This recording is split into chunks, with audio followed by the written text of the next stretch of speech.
11,650 hours, 485 days, 699,000 minutes. That is how long I have spent playing Apex Legends. Do girls look at me like this? No. Because I don't go outside. Spending this amount of time on Apex has led to a few side effects, including owning a few legendaries, meeting some new friends, and a cheeky little relationship between my fist and my desk. But it's also led to my brain becoming extremely inflated with knowledge of the game that a few of you probably won't have. So I'm gonna talk about it, basically. Here's some advice from a nerd on Apex Legends. First advice. Now, if you're new to Apex, firstly, I want to say, get out of my team, I don't want you in my pub lobby. But secondly, this video isn't really aimed towards you, so I'm not going to be telling you how ultimate accelerants work. But if you have played Apex for more than 5 minutes, then you probably know a lot more about the game than you even admit to yourself. Whether or not you've consistently finished Platinum for the past 5 seasons, or if you finished Diamond for the whole of your whole Apex career but just can't quite reach Masters, there's a lot of untapped information that your brain holds that you're just not using. So often in Apex, we find the difference between the highest tier players and the average players is that the high tier players actually think about what they're doing. And even if you're not the most mechanically gifted player, that doesn't stop you from tapping into different areas of your gameplay to improve in other ways. I find a lot of people don't give themselves enough credit for the amount of experience they actually have in this game. If you played for even a couple of seasons, then the chances are you've been in the same situations multiple times, which means that if you actually think about it, you probably know how to navigate these situations a lot better than you give yourself credit for. When it comes to ranked especially, there are 2 key areas that players tend not to think about, which is holding them back drastically. And those areas are going to be your game sense, but more importantly, in my opinion, your mental. Ouais, cheat, vai, cheat. Cheat, gros, cheat. Mais cheat.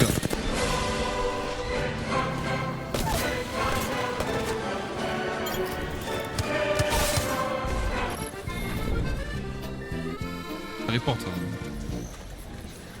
But when it comes to game sense, a lot of people's biggest issue is they can't think more than one step ahead of where they actually are in that moment. And the crazy thing is, it's nowhere near as hard as you might think. If you just take one moment to glance at your minimap, count how many teams are around you, and think ahead about what might happen in the next 2 minutes when the zone closes, you can probably best position yourself in a place where you can benefit off of other teams not thinking ahead. Or you can octane pad into the middle of everyone and stay hard stuck platinum.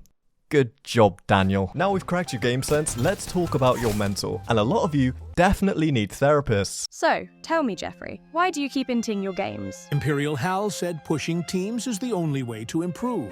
Have you considered playing slower at all? Hush! He's one shot. Come on. Have you ever wondered why all of the good players in Apex seem to be absolute dickheads? I'll let you in on a little secret. They are. But they are for good reason, and outside of the game, they're probably not. One of the biggest keys I've learned in my time on Apex is that this game is hard on you. It will make you angry. It will make you question yourself. It might even make you shit yourself, but that isn't coming from personal experience. And if you don't have a firm belief in what you're doing in the game being the right play at the right time, you're just going to be the easiest kills for everyone else in the lobby. We've all been in that moment where you find a player who looks scared, they look hesitant, they look like they just shit, and after taking 20 damage, they are beelining straight for the jump tower. And for some reason, these same players run around in pubs dropping 20 bombs and 4Ks like it's the easiest thing in the world. It's a phenomenon, I know, but for some reason, ranked makes everyone doubt themselves. You might have an idea for a play in your head, you might even comment to your teammates, but there's always that element of hesitancy. This can be true even if you're just the teammate who's following someone else's comms. The best teams in Apex will commit to whatever play that is being made without question. They will not hesitate on the walk up into a fight. They will not back away from a rotation halfway through it. They will not piss their pants when they don't have a standard stock on their PK. The best players all believe in their own ability. They know they are good. That is what makes them good. When good players are engaging in fights, they are not worried about getting one clipped. They are not afraid of going down first. And that is exactly what it feels like when you're being pushed by a good team, They are an unstoppable force. So even if you've been hard stuck platinum for 5 seasons, listen to what I'm about to say. When you take your 1v1s, make sure that you don't hesitate for a second. Believe in yourself. Don't worry about the idea of being one-clipped. Just commit to the fight and I promise you, you will start winning more 1v1s. But that still leaves one question.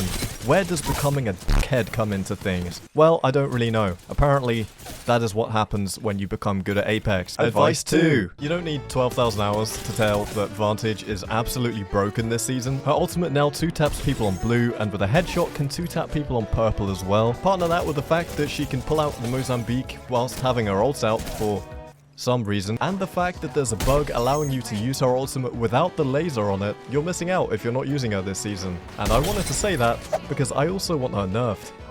Immediately. Advice 3. When you play Apex, you are constantly in one of 3 states: proactiveness, reactiveness, or immense pain. And since I'm numb to the pain at this point, I'm going to focus heavily on proactiveness and reactiveness. To be a proactive player means to be running around and looking for engagements on your own, taking the fight into your own hands. You might have heard the phrase get active in comp. You might have also heard the phrase play the game. Like they just play the f***ing game!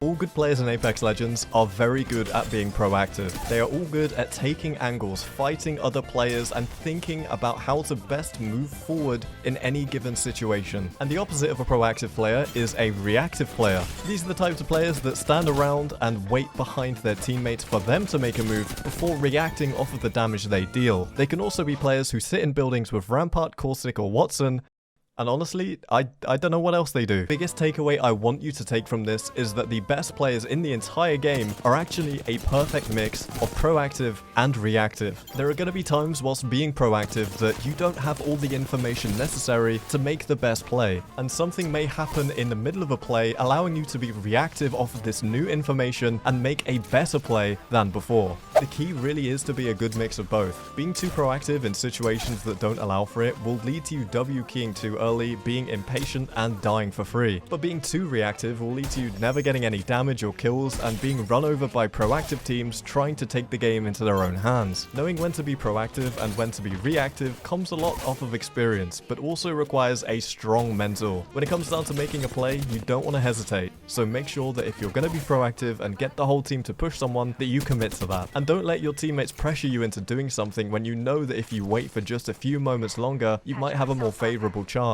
Advice 4. Everyone knows that the most fun part of Apex is dealing damage, getting kills, and twerking on your enemy's death box. And when you think about what makes the best players good at the game, you're definitely going to think a lot about their mechanical ability to deal damage and get kills. But what if I told you that the most underrated skill that these players have is actually their ability to not take damage? In my time grinding ranked over the years, and especially when I moved to PC, I learned very quickly that you will get put down. Good players do not need a second invitation to deal damage to you. And even if they don't knock you, a big damage beam can be enough for them to W-key you and send you back to the lobby. And that's exactly why, if you want to gain ranks and become a better player, you need to change the way you peek and the way you move around the map. Let's say a team of 3 is holding you out on high ground. You manage to knock one and want to push them. A big mistake a lot of players will make is as soon as they get the knock, they will simply W-key at the enemies. More often than not, that's gonna get them knocked, or at least heavily damaged. Even if you don't intend to sit behind cover, you should always walk up on any enemies with cover nearby at an angle in which you can easily access it if they do start to shoot you. Yes, it may add 1 or 2 seconds to your walk up,